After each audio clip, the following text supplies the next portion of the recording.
If you are a child in Malawi, this classroom block is not something to raise eyebrows about. It may even be something to be proud of. Your fellow pupils could be studying in the open. And it is not just the classroom blocks that are wanting. The only resources that a pupil may be armed with are a tattered exercise book and a pencil. Teachers are in no better position. They have no teaching resources at all. For millions of pupils in Malawi, this is not just a make-believe scene. It is the harsh reality that they have to live with every day.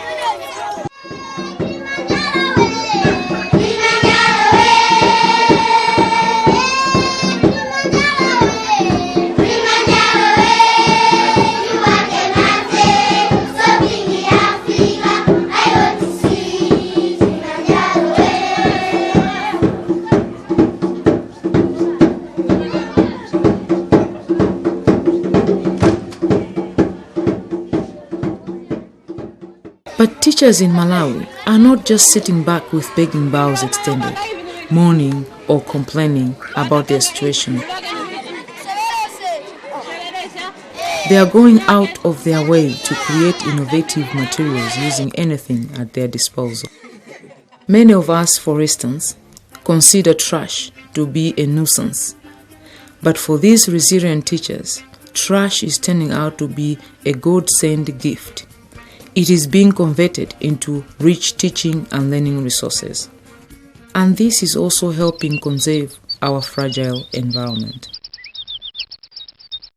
As the old saying goes, one man's trash is another man's treasure. From bottle tops to matchboxes, from beverage cans to lunch boxes, from cartons to eggshells, teachers are using these materials to fill a gap created by severe lack of teaching and learning resources. But it is not just trash that teachers are putting to good educational use. Other locally available resources are also being utilized effectively. These include leaves, flowers, clay, grasses, seeds, feathers, and even dead animals and insects.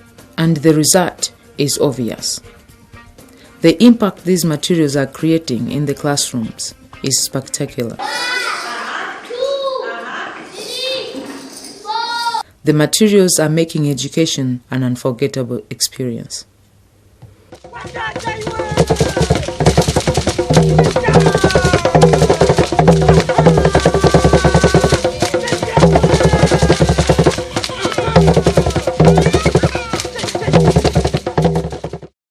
In this film, we travel to various parts of Malawi to meet these resilient teachers who are ready to do anything to make sure that their pupils are able to learn, despite all the challenges.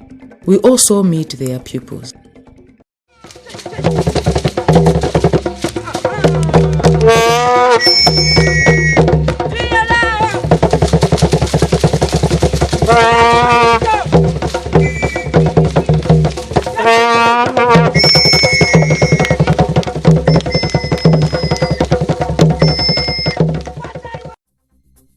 Our first stop is southern Malawi. Here we meet Chifunilo Chitekwe, a standard 2 pupils aged 8.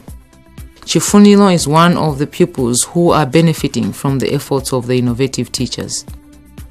He is an orphan who lives with his grandmother and 4 other children in dire poverty. As the sun goes down, Nsangeni village where Chifunilo lives is enveloped in a curtain of darkness and life goes into inactivity. But Chifunilo is still busy. His concern is to finish his homework before the kerosene lamp goes off.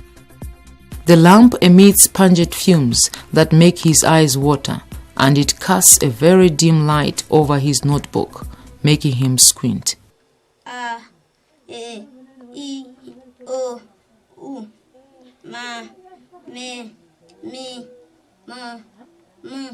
Today is a lucky day for Chifunilo. The lamp has some paraffin, and although it is showing signs of dying out, he has already covered most of the work before him. Chifunilo is determined to succeed in his education, whatever efforts it takes, and he is not alone. His grandmother is also keen to see that Chifunilo succeeds in education. This is the reason that every night she sets time aside to assist Chifunilo with his homework, though she cannot read or write.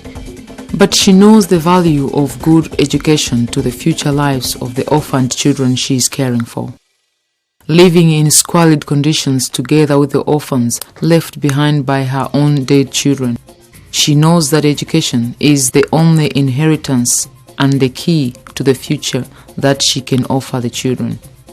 Chifunilo's teachers are also there to support him. These teachers only seem focused on one goal: the success of their pupils. Today is Labor Day, a day celebrated worldwide to commemorate the achievements of workers. For many Malawians, this is a day to rest at home or go out and celebrate. One may be forgiven in thinking that this is a cycling race, but these are fans leaving the sports grounds after a football match. John Kazombe, a teacher at Nsondole School in southern Malawi, would have loved to be at this football match. But Kazombe has no time for celebrations or even resting. Instead, his mind is focused on the following day, that he will be teaching his Standard 2 class.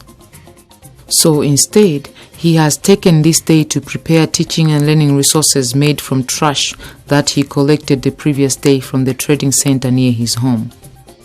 He is one of the teachers who are pioneering the use of waste materials and other locally available resources as teaching and learning aids to supplement lack of the conventional teaching and learning resources.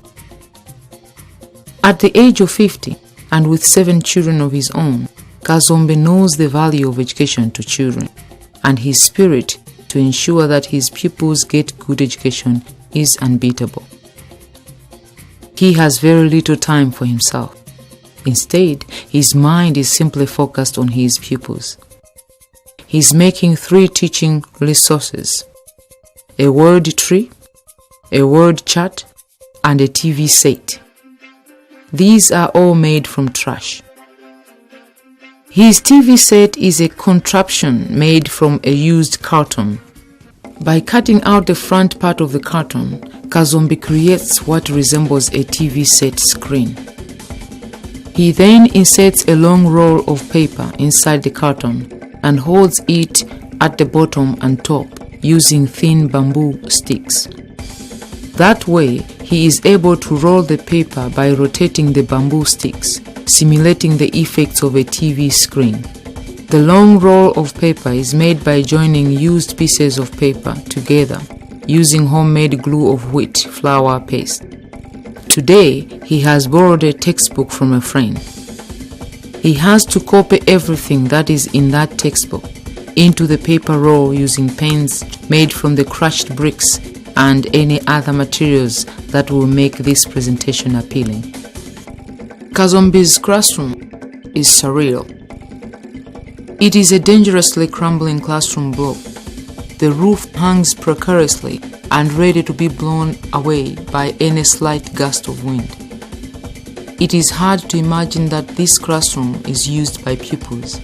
Since we were here last time, some parts of the classroom block have actually crumbled completely to the ground, and the roof has been blown off by the wind.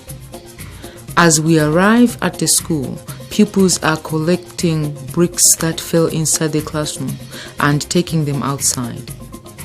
Luckily, as the walls curved in and the roof was blown away, nobody was injured. Ironically, Kazombe still considers himself a lucky teacher. Other teachers teach under trees. It is hard to imagine that although Kazombe's school has been in existence since 1943, it is in such a bad condition and it is crumbling instead of getting developed. The school has over 2,500 pupils and only 18 permanent teachers. Inside Kazombe's classroom, the mood is electric.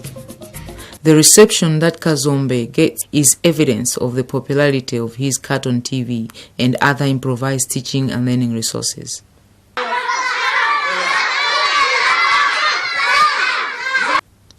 The classroom is highly animated as pupils outdo each other to capture the attention of the teacher and answer questions that he poses to them.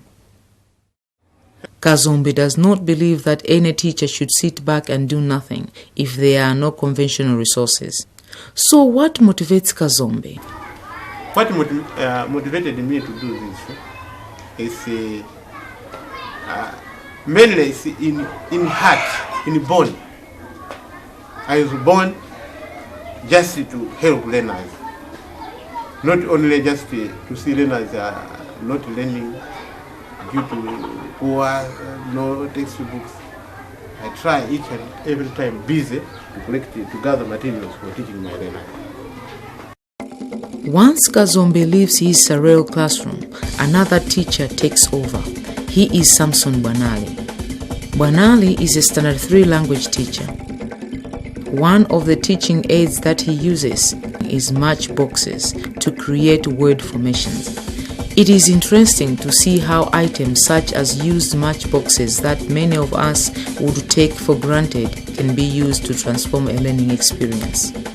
The matchboxes are set on a board, and by pushing out the inside boxes, pupils are able to make various words. The pupils are also able to associate words with pictures. Our next stop is in the central region.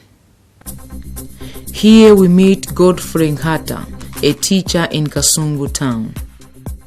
We meet Nkata early on a Saturday morning.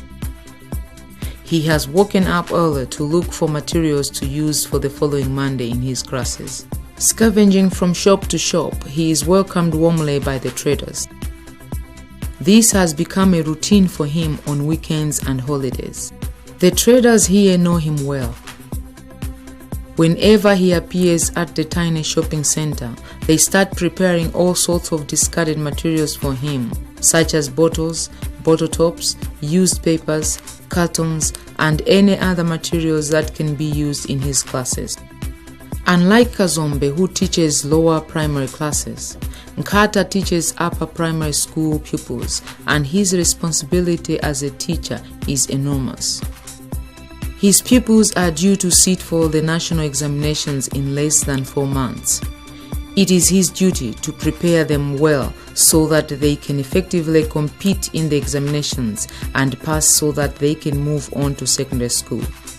As a science teacher, Nkata faces many challenges in preparing his pupils. His school does not have a science laboratory, but this does not deter him from conducting experiments with his classes in a makeshift laboratory bench that he improvises in the classroom using locally available resources. As we follow Carton, it is amazing what impact his materials are creating in classroom delivery. We first meet Carton as he demonstrates a periscope. It is simply an amazing experience to see Carton and his pupils engrossed in their classroom activity. The pupils have learned in their history classes about maritime wars, where periscopes were used. But they cannot understand at all how a periscope works. It is hard for them to imagine how someone can see over a barrier using a periscope. So he wants to show them exactly how it works. And in the process, he will also demonstrate to them the properties of light. It is a beehive of activities, with all the pupils and their teachers highly involved in the task ahead. The concentration is simply amazing and shows how a little innovation can transform and enrich a learning experience. The periscope is made from a carton that has been folded to form a long rectangle. The next step is to illustrate usability of the periscope. To do this, the pupils take it outside and erect a barrier in front. Can you try? Try? Let's do like this.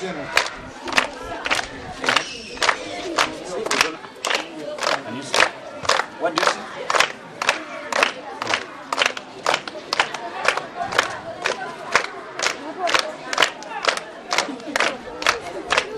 Yes, someone to come here. It is a fun-filled activity.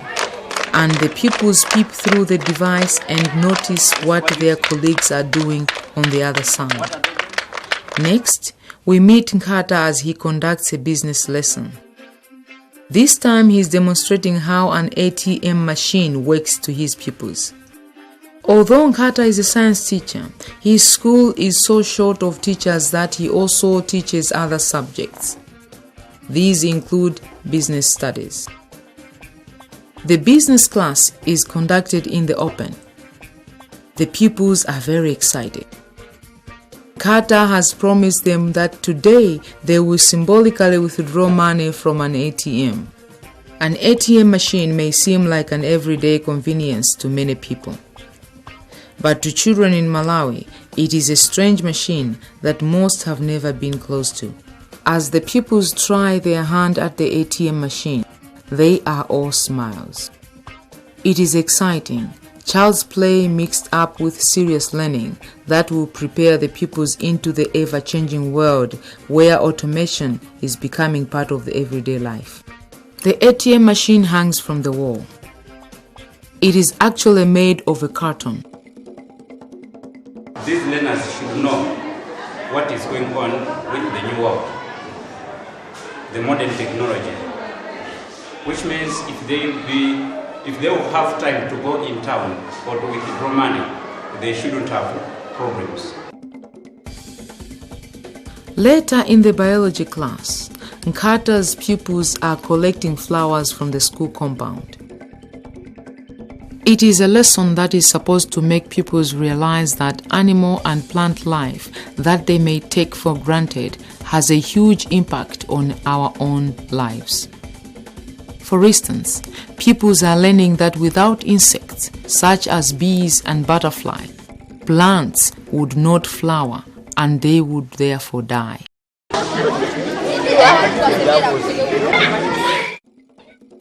This lesson will make the pupils not just learn something academically, but also appreciate the biodiversity of nature and in return be able to conserve the environment. After collecting the flowers, the pupils go back to class where they learn more about the different parts of a flower. This time, they use a flower model made out of a carton. The next lessons are demonstrations on the human skeleton and the human digestive system. Both models for demonstrations are made of cartons.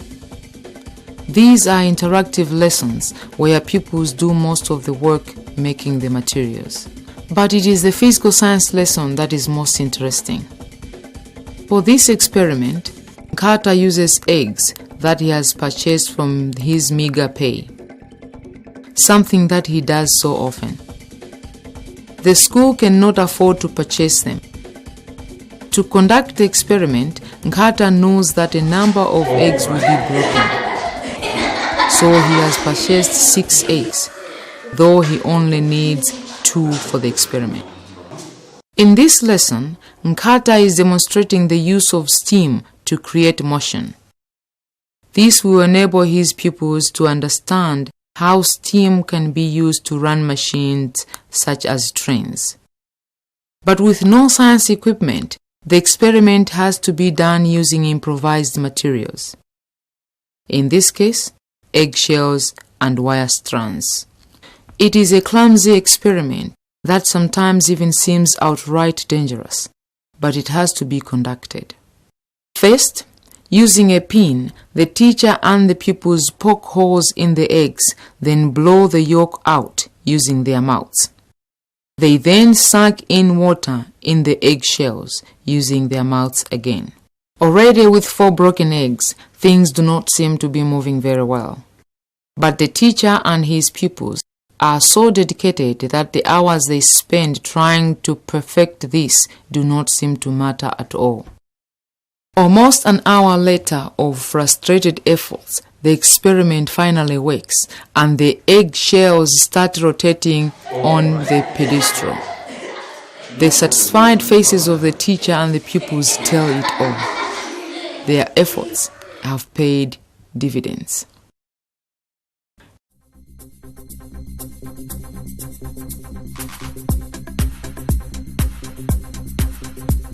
A visitor entering Takomana Primary School in central Malawi is immediately struck by a large map laid out on the ground.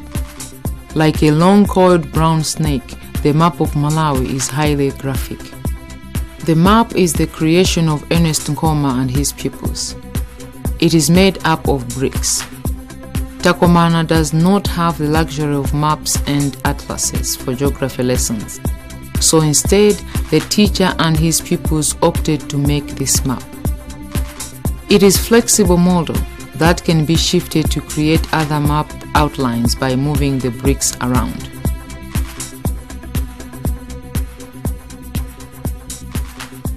Nkoma also teaches science subjects.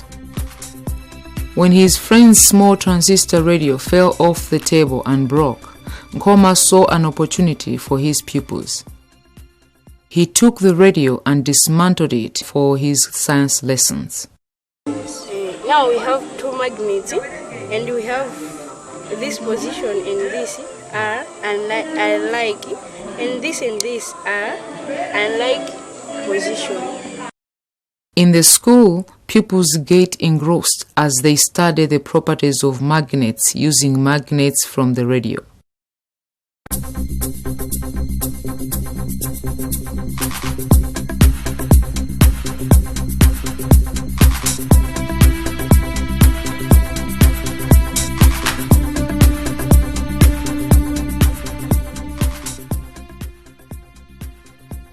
Nkatabe is known as a popular tourist destination in Malawi. It is home to Lake Malawi and several lakeside hotels. Today, the passenger boat MV Ilala has docked in.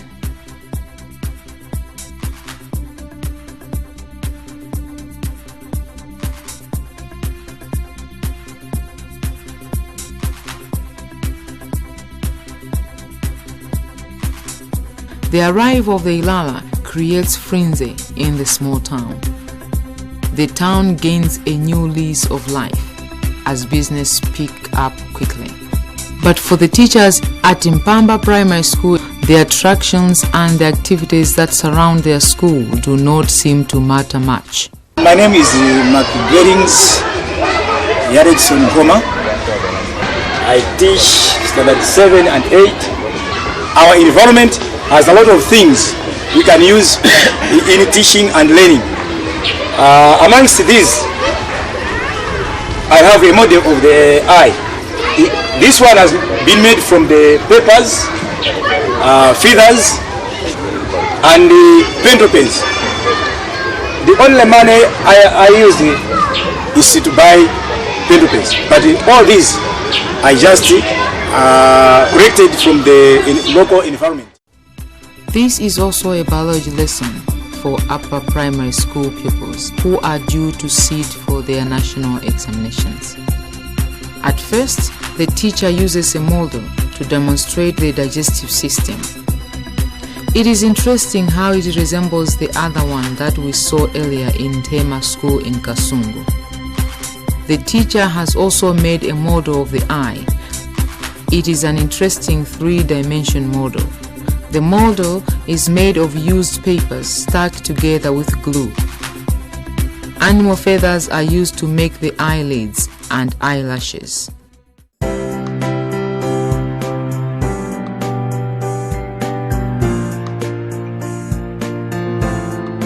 Gibson Zembeni is a retired teacher who strongly believes that teachers do not have to solely rely on the commercially produced instructional and learning materials to make their learning enriching, lively, and effective. His home is like a museum of locally produced resources. It is full of materials that he has produced over the years and used in teaching. From the planetary system to earth contours, he has all the materials needed in any subject. He emphasizes that teaching using locally available resources is effective and practical, since such resources are readily available in the school environment and they offer many alternatives and are within the experience of the pupils, which motivates them. Many people will not know that this rubber band is a counter. How? You can ask learners to tie 5 knots, for example. If a learner is able to tie the 5 knots, then we'll say this learner understands the number value. Maize code calls are used as counters as well, like in this one. So they can go 1, 2, 3, and so on. And these are plentiful during harvest time.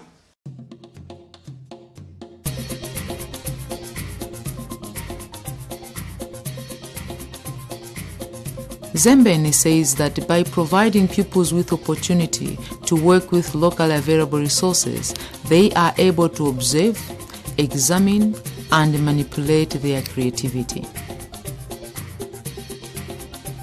Africa has often been portrayed by Western nations and its media as the hopeless continent. However, the likes of Kazombe, Nkata, Bwanali, Nkoma, and Zembeni are proving that even with very few or even complete lack of resources, Africans are ready to do something positive for themselves and will not just sit back and do nothing. But the impact these people are creating is even greater. They are shaping the future of many pupils by equipping them with education, even in the face of the severe challenges that face this generation. And this means that pupils such as Chifunilo are not sailing in a sea of hopelessness. They may not have the resources that their fellow pupils in the more developed parts of the world have, but all is not gloom and despair. At least at the end of the tunnel, they can see some light.